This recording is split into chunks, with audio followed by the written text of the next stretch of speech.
Hello, everyone, and welcome to our event on TechWave across the country, lessons learned from Silicon Valley.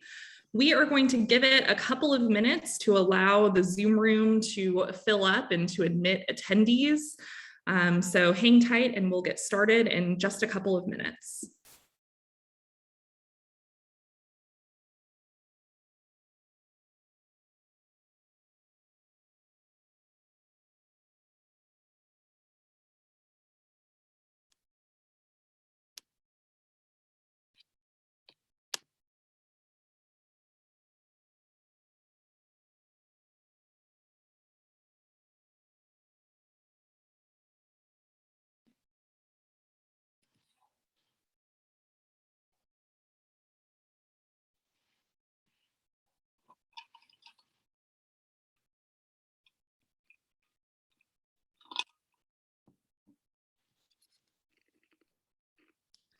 If you have just arrived, I want to thank you for joining us today. We're going to allow a couple of moments for the Zoom room to fill up and to admit attendees, and we'll get started in a couple of minutes. Thanks, everyone.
If you've just joined the conversation, we're waiting for the Zoom room to fill up.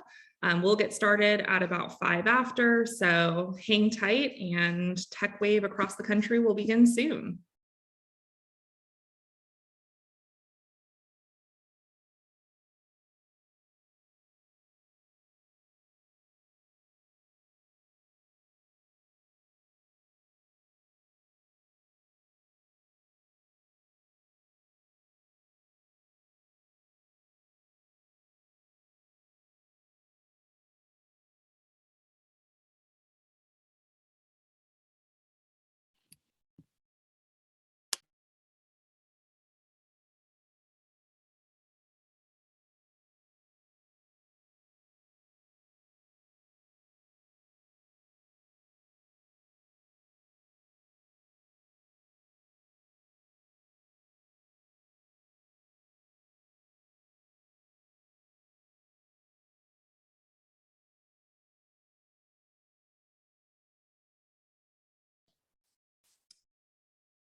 All right, everyone, it is 12:05, so we're going to go ahead and get our program started for the day. Welcome, everyone, to TechWave across the country, lessons learned from Silicon Valley.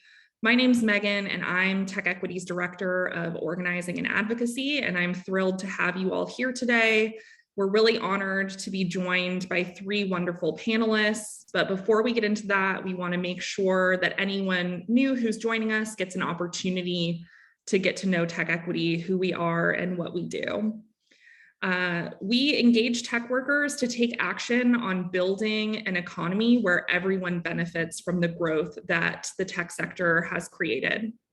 We do that work in 3 key ways. The first is to educate through events like this one. We also work in partnership with community groups to develop a set of public policy priorities to advance our mission. And where companies are willing, we work with them to improve their corporate practice to benefit their employees and all workers. Our two areas of focus are housing and workforce and labor. And we want to thank you all for being here today. We love being able to provide these events to our community, and we really miss seeing you in person. If you love events like this and you find value in them, or just generally appreciate that an organization like ours exists, please consider joining us as a member. It helps keep our organization running. We'll drop a link in the chat that shares more about joining us as a member. You can become a member of Tech Equity by giving $10 a month or $100 a year, and that helps to fund educational events and all of the programs that we do. Before we dive into the conversation, just want to say a thank you to AppLovin for sponsoring this event.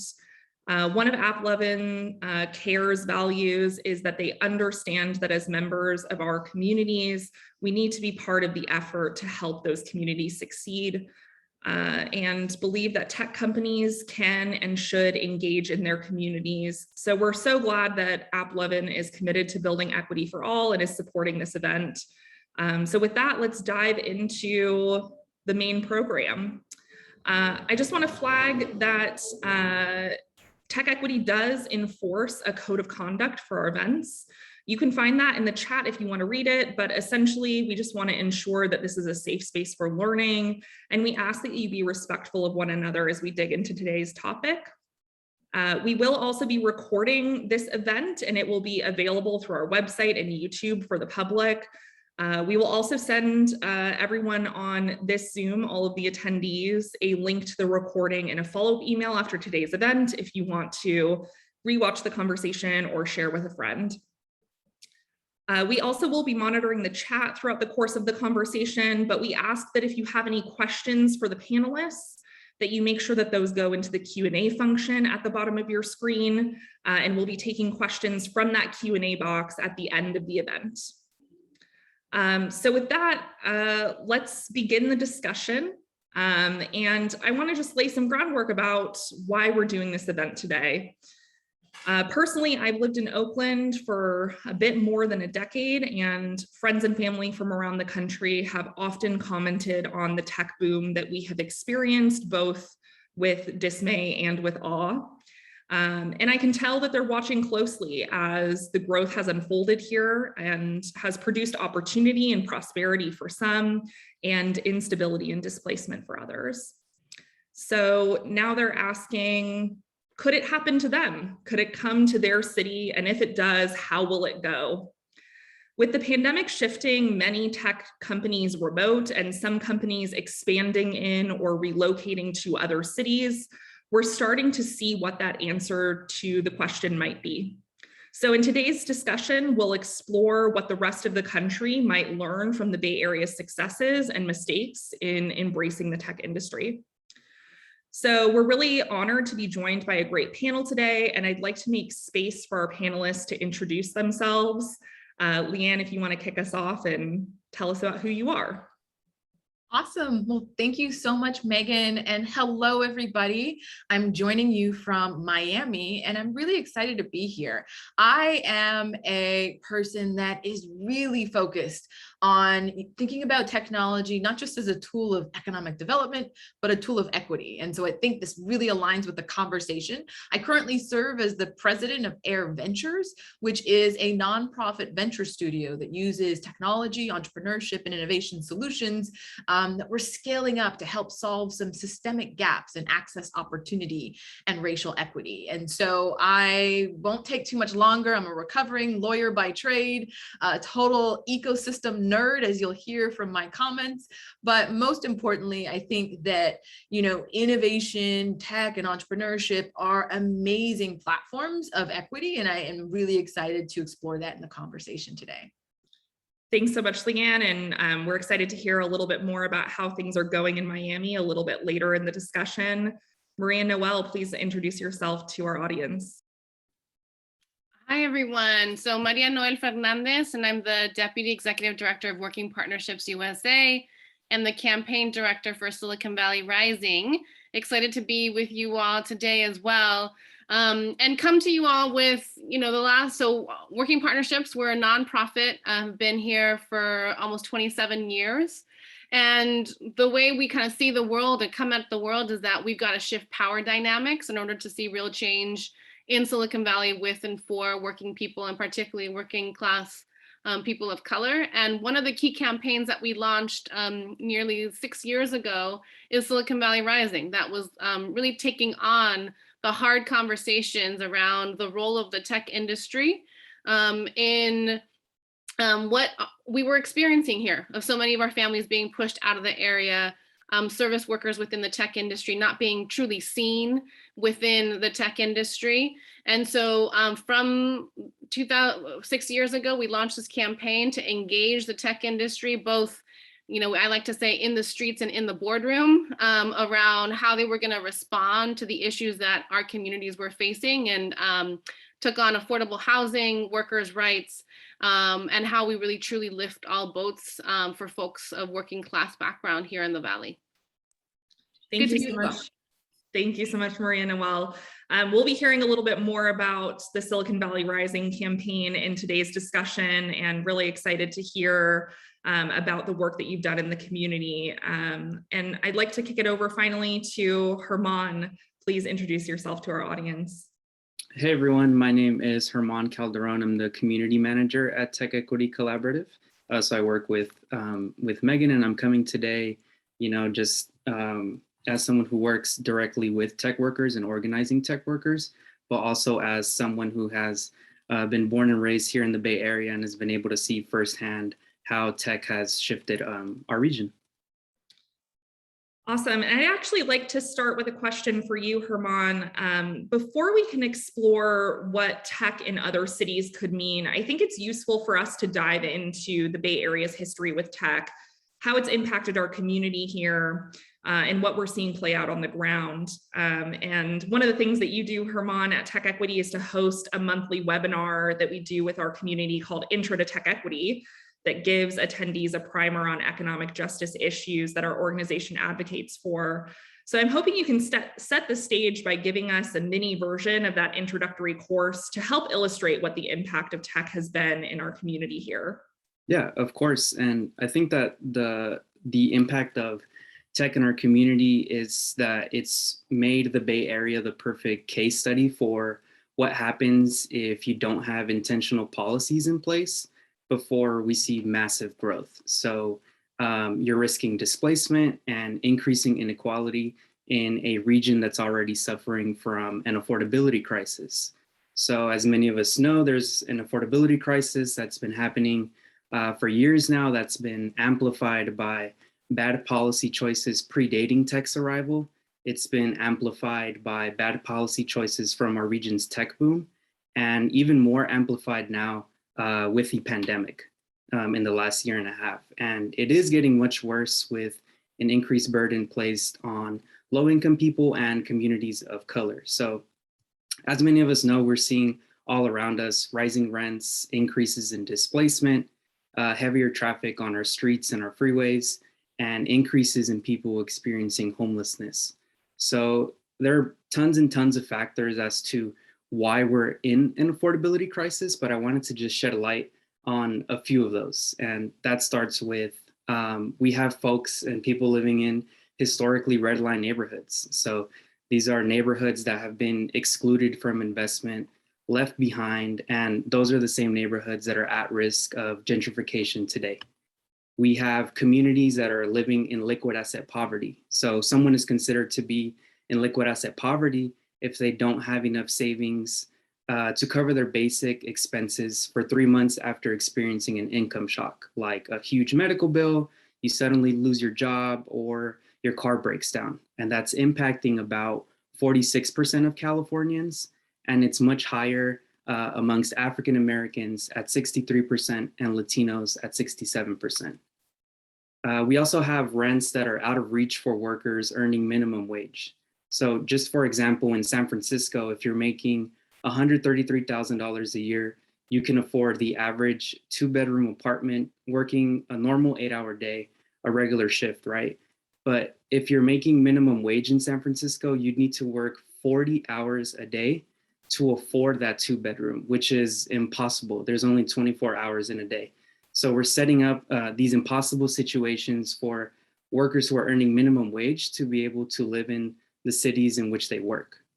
We also have a lack of housing that's being built at lower levels of affordability. And so if we pair all of these issues together, we can understand why communities are frustrated at the tech industry. And it's really no surprise because there's also a distrust of the tech sector. So going back to the original question, I think that tech's arrival to the Bay Area has benefited, provided opportunity and prosperity for some, but it has also left behind many. And as Maria Noel pointed out earlier, it's pushed people out of the region. And so we've seen that for years now, tech has shouldered the blame for years and years of bad policy choices that have predated its arrival. And it's created a us versus them dynamic in our communities, putting both sides of the coin at odds with one another. But I do want to finish by saying that we are seeing tech workers stepping up, holding their companies accountable, becoming more involved in their communities, and advocating for better policies that will help bring equity back into our region. Thanks so much, Hermann, for giving us some background and setting the stage about what the impacts have been. After unpacking the results of tech entering the Bay Area, Maria Noel, I'm hoping you can shed some light on how the Bay Area became the de facto home of the tech industry to begin with, and whether it was inevitable that we ended up in the place that we're at currently. What policy decisions or confluence of factors led to the current climate here, and could we have taken a different path? Thank you, Megan, and thank you, Hermann. Let me just lead with the final question that you asked. No, I don't think it's inevitable. And I think as a community organizer, none of us ever think that any of this is inevitable and that we truly have a choice in figuring out how we do things differently and do things better.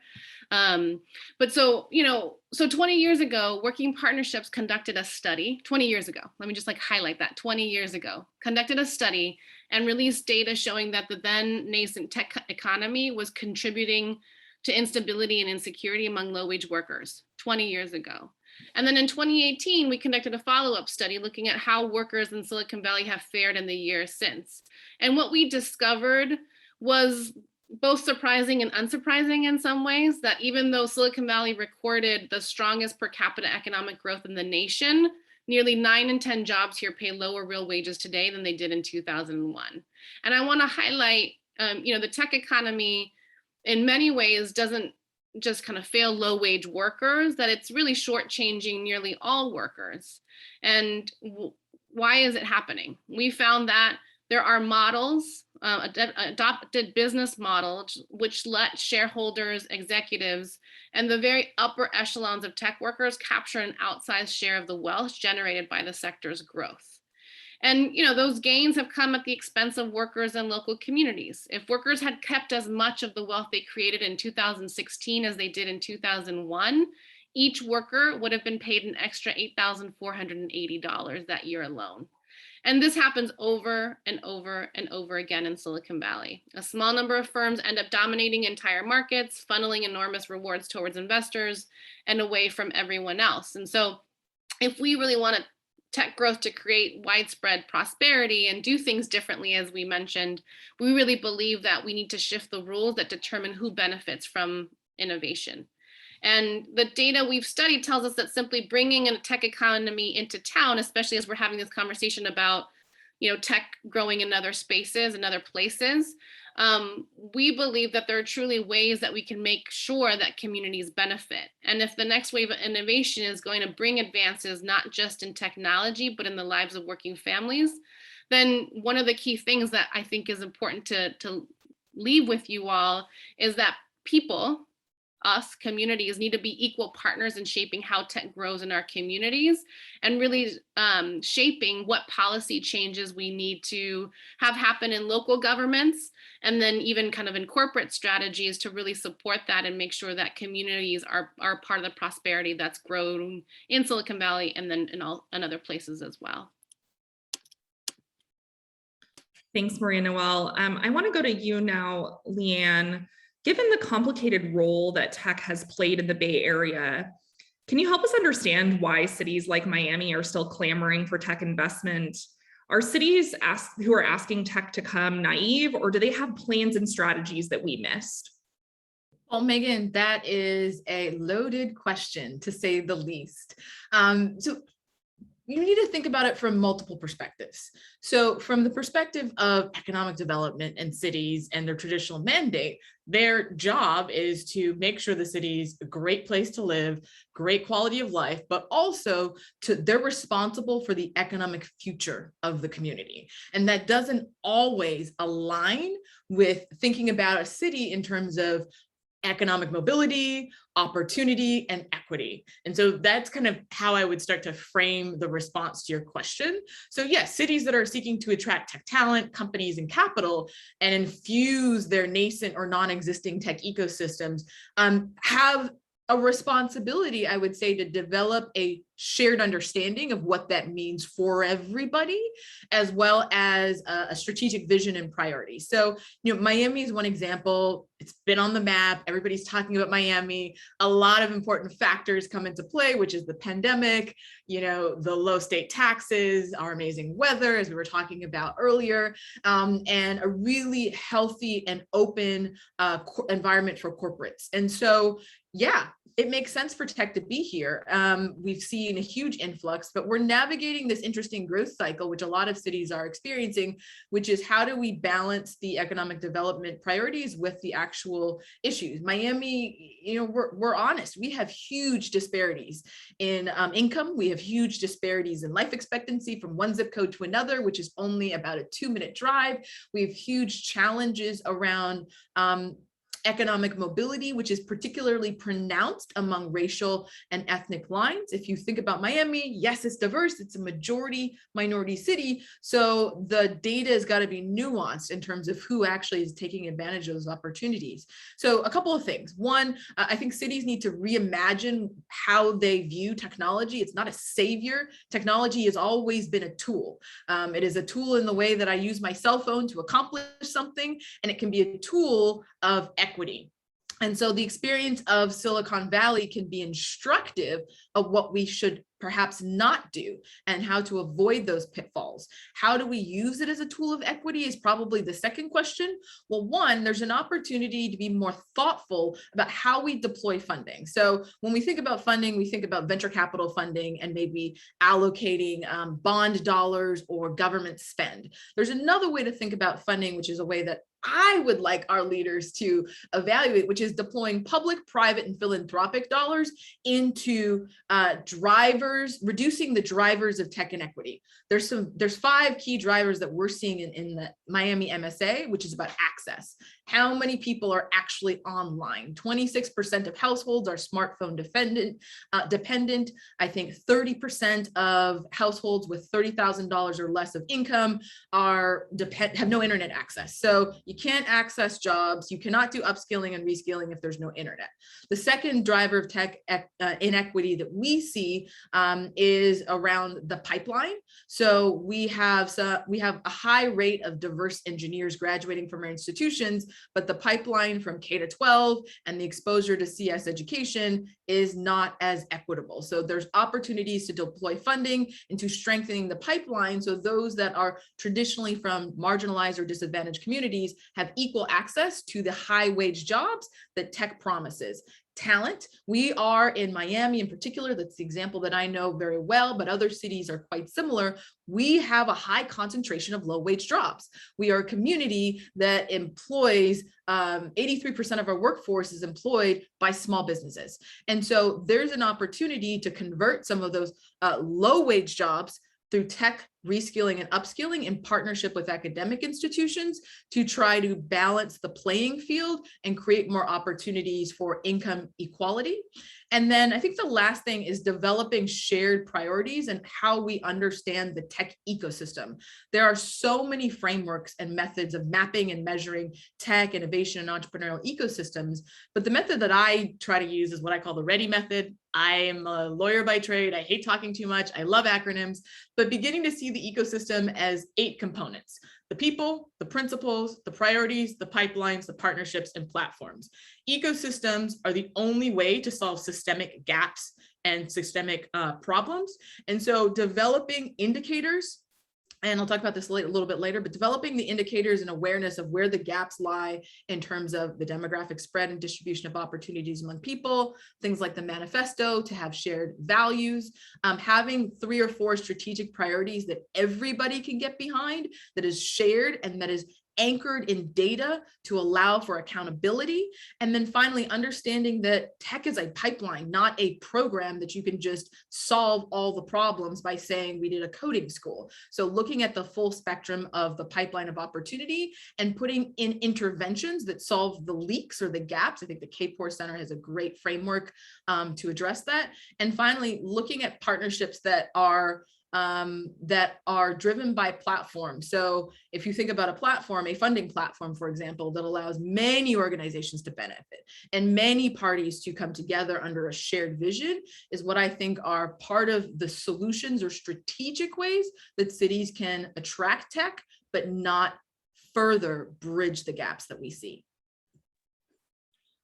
Thank you so much for laying out that framework and those strategies. Broadly, I think it would be useful to dig into a particular example. And so I want to turn to you, Marion Noel. What were some of the strategies deployed in the Silicon Valley Rising campaign to organize communities who were impacted by tech's presence? It's worth noting that you brokered a deal with Google around their new campus in San Jose. So I'm hoping you can share a little bit about the process of coming to that deal and how you bring tech to the table in this way to have an authentic conversation with the community about their impacts. Thank you. Well, so first, I think I'll just say, look, it was salty. Like, it hasn't been easy, right? Like, there have been moments of a lot of tension, and I'm okay with tension because I think through tension we grow, right? Like, that's how we develop. But it's been hard. You know, there have been moments where there have been hundreds of people out in the streets, civil disobedience, tension in the media. We've engaged shareholders. We've done all the things in our toolbox as a community organization. But when I reflect around our wins and being able to develop a community benefits agreement that truly serves our folks, that truly has our folks in positions of power to decide where the funding goes. I think the key element I would lift up around Silicon Valley Rising and Google is that the minute we realized that we could have a shared vision, like really realized it, not just like on paper and like making a cute PowerPoint, but really realized that Google wanted to be in our community. The city wanted Google to be in the community, and there were a lot of folks in our community that were saying no more tech, no to Google. And if the minute we could realize that we could actually say, all right, look, tech is here. How do we make it better? Like, what would it actually look like to have a shared vision for what it means to have Google be accountable to this community? And what are the specific asks? And like, what do we actually want to do? And let's dig into it together. The minute we all kind of said, all right, like, we're not actually going to get anything out of just being angry at each other, I think things shifted. And we sat down and were able to really engage on affordable housing. Folks were really clear that not only did we need to build affordable housing, but we needed to protect the affordable housing that was currently in place and make sure that tenants had support that they so need. We had to make sure that it was really clear that we wanted a community fund that was not governed by the same people that typically govern, but that we had our folks with lived experience to have actual power over the community fund that Google now is investing, millions of dollars into. And so it was those kind of conversations around what we actually wanted to build and having that very hard and real conversation with each other that I think, had us be able to get to the win. And I think it was the tension too, right? Like, we did use all the different strategies and lifting up the stories of everyday people to say, this is what our worry is. And, through town halls and hundreds of surveys and door knocking and phone banking to really lift up those stories and then be able to share those stories both with the city and with Google was incredibly important. And I think I really want to give Google a lot of credit in their role and also helping the city understand the role of us, of community partners. And that wasn't always there, but I think that's one incredibly important role that once we're at the table, once community is at the table, industry leaders can do a lot to also make sure that local governments understand how they can be supportive and what role they can play in order to ensure that tech can do the thing that, you know, at some point they may want to do with community and with labor. You know, we were really clear with Silicon Valley Rising, with our launch of Silicon Valley Rising, that there was millions and millions, probably billions of dollars going into conversations around how do we make, and I'm going to shortchange this whole conversation, but how do we make a janitor be able to get into the tech industry and get the training they need? And look, that's important. I agree with that. Let's do that. And though, how do we make sure that janitor job is a good job too, right? So like, let's not try to kid ourselves and like say every service worker is going to become an engineer, because that's not reality.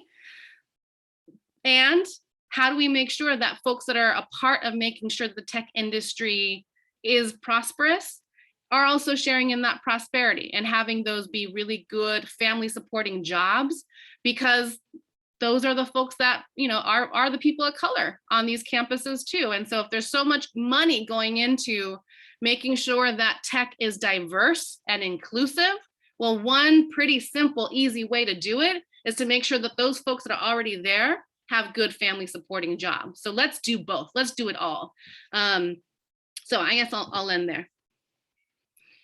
Thanks so much. You know, one of the things that you mentioned in talking about this process in the community was the initial reaction of many community members was that they just didn't want any more tech to come, and needing to figure out a way to move past that into a conversation. I think it might be useful, Hermann, if you can share a little bit more about some of the sentiments that you've heard in your own community. You're a born and raised Bay Area local. So how has tech impacted you and your family's experience here in the Bay Area? Yeah, it's a great question. And I think that it's as if you're like growing up in two distinct Bay Areas. So on the one side with like friends and family, there's a lot of people who have been priced out. So I had a lot of friends and family that were living in Oakland, Hayward, but have been slowly being pushed out further into areas around like Modesto, Tracy, all with the common denominator of it's cheaper and it's easier to raise a family, right? And for the people that have stayed here, I mean, they're worried about everything they're seeing in their communities. There's this sense of feeling left behind by city leaders and local leaders, and then having this sense of being looked down and looked down upon by newcomers moving into these spaces.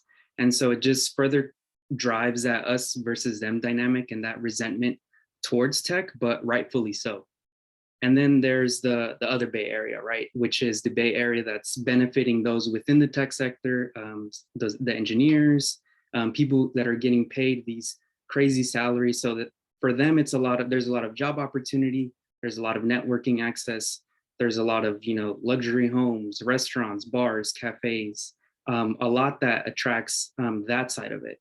So I think for myself growing up and being in the middle of both only motivated me to help bridge that gap, which was like a big reason, not to plug my own organization, but a big reason why the work that we do at Tech Equity I think is super important, is because we're mobilizing tech workers to start caring about the communities that they're moving into, and being able to advocate for stronger renter protections, stronger worker protections, and showing that there needs to be solidarity in both, kind of like how Maria Noel said with the example with Google. So that's kind of been like my upbringing of being able to see both sides and seeing, I think, just being a little critical about it as well. Thank you. I want to go back to you, Leanne. Speaking of mobilizing a community of tech workers, You've been working on an initiative called We Are #Miami Tech, which is a manifesto for the tech community with, as I understand, hundreds of tech workers and tech leaders signed on. Can you share more about the campaign and the impact that you hope to make through this declaration? Yeah, to be honest, it just started as a response to the influx that we saw, in the last year. Because of the pandemic, a ton of people have chose to make Miami home for a variety of reasons. And some of the, what we call OGs of Miami Tech, got together and said, well, this is the moment we've been all waiting for and building towards, but we actually haven't articulated our values. How are we going to make sure that the small credo that's kind of unwritten within our community extends to the newcomers? And then how do we then translate that in action? So we've had, over 500 folks ratify, if you will, the manifesto. And, you have people from Maurice Ferre, who's built and exited billion-dollar companies, to the team at the Center for Black Innovation, and all sorts of folks throughout the ecosystem. But to be honest, it started as, we just need to articulate our values because we haven't done that yet. And then it has evolved, because I think the last line, I got a chance to be, one of the main drafters of this document. We decided that it would be a living document. And one of the challenges that we are actually navigating right now is, it's great to put your principles on paper, but to Maria Noel's point, what does that mean in practice? What does it look like to translate these aspirational values and shared vision of this inclusive and racially equitable and diverse and tech ecosystem into one that actually represents it? And so what we are doing, in partnership with many other organizations, is just embarked upon kind of a multi-stage assessment of our ecosystem. We call it the READY assessment, that really had 4 main stages. One, we've been working in the tech ecosystem for the last 6 years. We've got 5 years of data from serving over 55,000 innovators, working with 1,000 organizations, and facilitating close to 4,000 hours of entrepreneurial support. So we took that data to say, what are some of the trends we see, particularly along inequity lines? Secondly, we did a listening tour, 11 months long, listening to individual organizations, town halls, community forums, over 1,600 participants, to really identify those qualitative themes around experiences and opportunities to make our ecosystem more equitable. Third part is a survey, a scorecard, where we partnered with Forward Cities. I think we had 75 other organizations, and that generated 1,400 unique data points that we've just finished analyzing to hone in on clear findings around assets, challenges, and opportunities, and then identifying clear priorities that are community generated, where our local elected officials and institutions and ecosystem builders can actually put these priorities into action. Ultimately, it's building what I think is a ready ecosystem, which is the equal distribution of opportunities and resources, equal access to opportunity, but I think most importantly, this culture of belonging. So there's no us versus them. There is kind of, we're all in this together, which is in the spirit and letter of that manifesto. And what we hope to do is, in the next 2 weeks, actually, release that data and that report, and then work with the different kind of role players within our ecosystem to help put that into practice. Policies, dollars. I think dollars are really more important. I can't help but emphasize more money, but also strategy, so that we don't have kind of efforts that are unconnected and disaggregated. I want to shift the conversation now to talk a little bit about public policy. We've heard some strategies that you've deployed, Leanne, in Miami with the We Are Tech Miami campaign. We heard about the deal that you brokered, Maria Noel, through the Silicon Valley Rising campaign, which addressed these issues by working directly with tech companies and with the tech community. What can we do on a public policy level in order to ensure that tech's growth or entrance into our communities don't create deepening inequity and displacement? What kind of strategies should other cities like Miami or Atlanta that have a growing tech scene be looking toward? And I welcome anyone who wants to chime in. I think maybe Maria Noel, you might have some thoughts. Yeah, one of the main things that comes up for me is around progressive business taxation. so that, as tech companies grow, the community receives a share to help, mitigate the impacts of having a large company come into its community. And, in California, there have been efforts around schools and communities first, and making sure that there's progressive business taxation. And so that's something that would be incredibly important and would literally shift millions and millions of dollars to communities.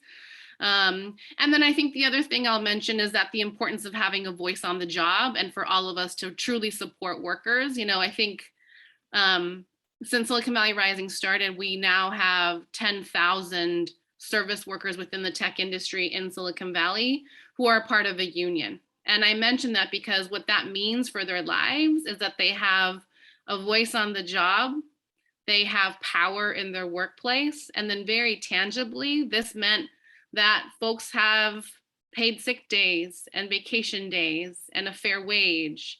And, literally the difference between having to move to Tracy and Modesto for many of these workers was that shift, and was being a part of a union. And so as we think about how do we support workers and what are the policies in local government, yes, which are critically important, and how do we as a community support those service workers, and as tech workers, how do you all continue to support, which you all already did, those, your barista, to make sure that they can get a fair wage within your company. It strikes me that many of Tech Equity's supporters and members may have ambitions of starting their own tech company someday. We might even have some company leaders on the webinar today. So I'm hoping that some of our panelists can help to illustrate what the ideal relationship between a company and a community should look like. How can companies or future founders that might be within our audience do this right? There's a ton of models out there that you can look to for best practices around what it means to meaningfully engage. I think there's like the 10%, pledge, but I think about it in terms of time, treasure, and talent. If you think about those three buckets as ways in which a company can develop not necessarily a community benefits agreement, but a strategy on how they're going to engage. I think time, it's not enough just to throw dollars at a problem, but a lot of the challenges around this the tech equity pipeline, STEM education, and upskilling, reskilling in particular, they actually require, some time and energy by your team members to meaningfully engage in the community. Treasure is important. So making sure that you're identifying the vetted programs that maybe aren't the most visible ones, but the ones that are impacting the types of communities that may not have the flashy marketing budget. They may not have the PR firm to get them in your attention, but really going out to understand how to form meaningful community partnerships where you're sponsoring and engaging and partnering with an organization. And I think talent is really important. Some of the tech skills, the computational competencies that are really critical for preparing the workforce for these 21st century skill sets, data analytics, machine learning, that requires mentorship. It requires apprenticeship opportunities. It requires role models. It requires meaningful connection to someone who has navigated the path. And most of those skill sets are experiential. And so really thinking through a time, treasure, and talent strategy for your company that is developed through a lens of racial equity, diversity, and inclusion specifically, I think is one way to go. And then just don't be afraid to look and ask other people what they're doing. There's no need to reinvent the wheel. You can look at a model and adjust it and adapt it for the needs of your particular organization. Awesome. And I love these catchy alliterations that you're giving us to help us remember the strategies. It's really useful. I want to now invite our Director of Content, Marion Wellington, back on to the webinar to bring in the audience voice. What do we have going on in the Q&A, Marion? Yeah, absolutely. First of all, thank you all so much for this conversation. This has been a really fun thing to watch behind the scenes. So thank you all. We have a couple of questions in the chat. The first one I wanted to get to is this idea of the us versus them mentality, and how you all have dealt with this kind of scarcity mentality, and how you can kind of override that or talk beyond it, so we can design better policy and corporate practice. They highlighted, Maria, Noel, your point of making sure the janitor has a good job doesn't mean that the engineer doesn't have a worse job. So I guess this is open to anyone. I definitely want to hear from the other folks, but one thing I think about when you are examining like the psychology and the ego that naturally goes into collaborations, partnerships, and opportunities, is understanding how to better distribute power and responsibility evenly and really avoid that duplication that happens when everybody's trying to assess a particular challenge. I think one of the ways in which to do that is to take more of an abundance mindset and understand that if you're working in an ecosystem, there is going to be a role for everybody because there is an insurmountable number of challenges we have to face. And so it's incumbent upon us to understand what are the archetypes. So there's a way that I like to think about different players is if you understand your archetype and your role, then you can work very closely with people that have that similar archetype and a similar role to actually drive change. And it avoids duplication and it allows for more even distribution of power and responsibility. So when you think about kind of ecosystem work, that's what I do. There are builders, there are ambassadors, there are architects, there are funders. There are many different roles people can play, and you both cater to the ego and dial down on the ego when you're able to understand the best fit for your skill set, your capacity, and your organizational mission. And the thing that comes to my mind is that as we work really closely with policymakers through the community benefits agreement with Google and so many other campaigns with other tech companies, I think we have to remember that for many of these cities, we have local elected officials that truly don't necessarily know what power they have and what role they have.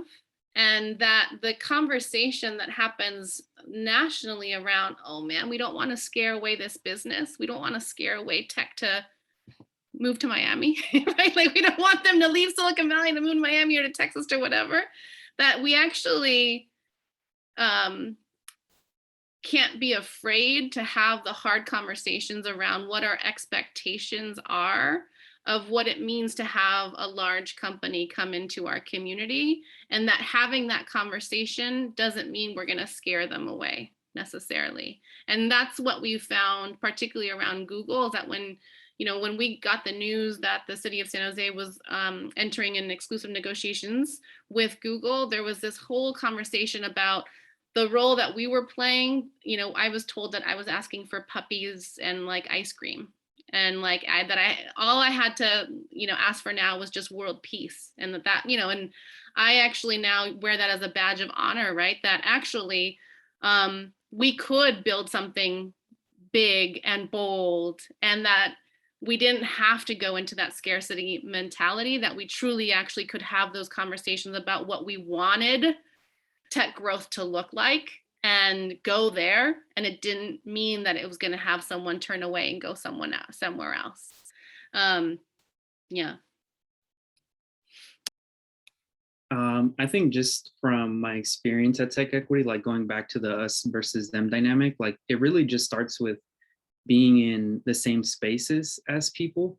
So going back to what Leanne was talking about, we're all in this shared ecosystem. And I think that a lot of times for tech workers, it's easy to fall in a bubble, but also for community members. So we're also in a bubble where both sides don't want to interact with each other.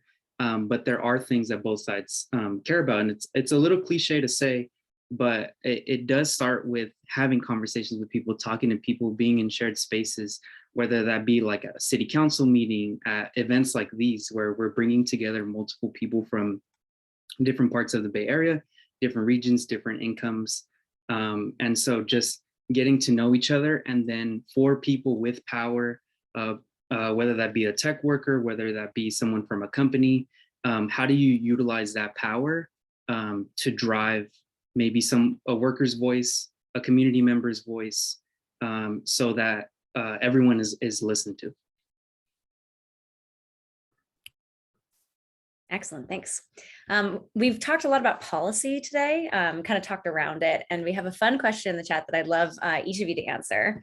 If you could wave a magic policy wand, what would be the key policy you'd put in place in your area? So either in the Bay today or in your emerging tech city like Miami.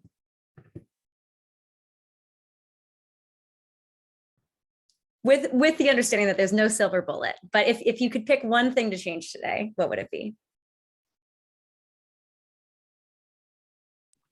I think for me, it'd be some policy around worker protections, especially around service workers and contracted workers, just because there's a lack of transparency. And there's a lot of people that are being screwed over by their employers, and just a lot of discrepancies that are happening with that side of the tech labor sector. So for me, something that would, just any policy that would aim to help workers speak up, whether that be against their contract hiring company or their tech company. I think something around that, just more worker protections. That is such a great question. And so I'm racking my brain trying to decide between all of the things that I'd want to fix. But for me, I think it comes down to some type of policy around data and reporting. There's so much that we can't address or solve for because there's no reporting requirements. And so there's, to your point, there's a lack of transparency because there's no method of accountability. And so at least if I know how to benchmark, what the, racial inequity distribution is, like, how much people are actually getting equity, if there's specific data points around some of the inequities that we are reporting back on, then I think we've been able to measure and hold people accountable. So that would be my magic wand. All right, and I want Hermann and Leanne's magic wands because I want all of those things. And I think the thing I would add, and coming from a place of where so many, most of our workers are at, is around housing and tenant protections. I think the lack of true tenant protections, particularly in this moment as like supposedly moving into a post-COVID world, there's a lot of uncertainty and a lot of pain around what it means to be a tenant in the Bay Area and the role of the industry and the possibility of having both local and state governments truly support tenants against eviction. Excellent. Thank you. Those are great answers. We have a question for you, Maria Noel. What are some lessons from your time organizing in the Bay that you'd like to impart on communities in new tech hubs? And what kind of lessons would you like to impart to companies growing in these cities? So I think my biggest lesson is to not back down. Again, when we started Silicon Valley Rising, we had a whole bunch of folks, roll their eyes at us and say, what, you think like, why is Facebook going to talk to you? Why is Apple going to talk, what, why? And I think the biggest lesson there is that when community members and workers are in motion, meaning they're organized, they are speaking their truth and they're not backing down, that it forces a conversation to happen. And so that's number one for me, having people in motion, organizing, doing the hard work. And so it's not enough to have a spokesperson or to have, one advocate or a couple advocates. It's truly about doing the hard work of doing community meetings and surveying and, having small house meetings, doing that work. I think two is to having something that you're for.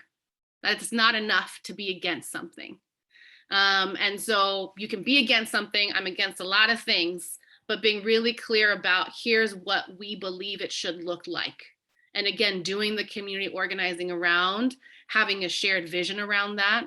And it doesn't mean that there are times that you disagree with your own community and your own folks, but having that work within your family, right? And within your community, your base, to be able to then externally say, this is what we need local government to do. This is what we need X tech company to do. And this is what we are going to do, our role and responsibility as community members who are organized. And then I think my advice to the tech industry is to truly figure out how you want to engage the local community. Because we have had, I think one thing that I've learned about organizing in the community around the role of the tech industry is that it is unfair to call it the tech industry. That every tech company I've engaged with truly is very different in how they see their role and how they interact with workers and community. And I think my advice for tech sector leaders is to do some real reflection about what kind of company you want to be and what kind of player do you want to be within this community, and how do you help set the table with community members where you're truly sharing power, which can be hard, with those workers in that community. That's going to be knocking on your door. Like, you could either do it the hard way or you can do it the easier way with some tension and having those hard conversations. Great. And I think we have time for about one more question. So I'm going to open this up to all three of you. As a tech worker, what can I do? What can I do in my city to make sure that either the existing impact is tending more towards equitable, or the new influx of tech in my city is being shaped in a way that is protecting the community? I would just start off by saying, recognize that you can't go at it alone. This work doesn't exist in a silo or a vacuum. It is truly the work of an ecosystem and a community. And so the best piece of advice I would have is to find like-minded people, identify those spaces that are sharing strategies or campaigns or movements that are focused on equity specifically, and then align yourself. We say this in Miami, it's the famous tweet that the mayor of the city of Miami shared, but we also always say this, which is just start by asking, how can I help? And then that will lead you necessarily to the resources, to the people, and then also through the collective power that a movement can actually bring about change, as we've seen from the other panelists on this conversation. What can tech workers do? You can respond to that follow-up email we're sending out later, and I will point you to the right thing to do with our organization. So we have tons of volunteer opportunities, and like Leanne said, it's just about asking and joining like-minded people and seeing where you can plug in, whether that be financial contributions, whether that be volunteer time because you have a skill set you'd like to offer, or whether that be like you want to work on policy. And so I think there's a little bit and room enough for everyone to contribute in some type of way, but it's just about asking what's out there and where can I plug in? And I think I just want to say, for the folks that have already stepped up to support service workers in the past, it's been tremendous to have tech workers stand in solidarity with tech service workers. And so my last thought is just that you have tremendous amount of power, even if you know it or not. And tech workers have their own set of issues in their workplace too, and I'm very much aware of that. But you have so much power in solidarity. And sometimes it's actually easier to stand in solidarity with someone than, confronting your own issues as a worker. And that could be your first step. And so my invitation to you is to figure out how you stand in solidarity with service workers or other workers, and how you show up for them, and contact Hermann or myself or anyone here to figure out how to do that. But it could truly be just being in a meeting in a space and saying, I'm a tech worker and I want that janitor or security guard or shuttle bus driver to have a dignified job. Thank you so much to our amazing panelists and to the audience for taking the time to dig into this topic. I'm so grateful for the conversation. And as Hermann said, look out for a follow-up email from us with a recording of this event and some other ways that you can get involved through tech equity. We really appreciate all of you, and have a wonderful afternoon.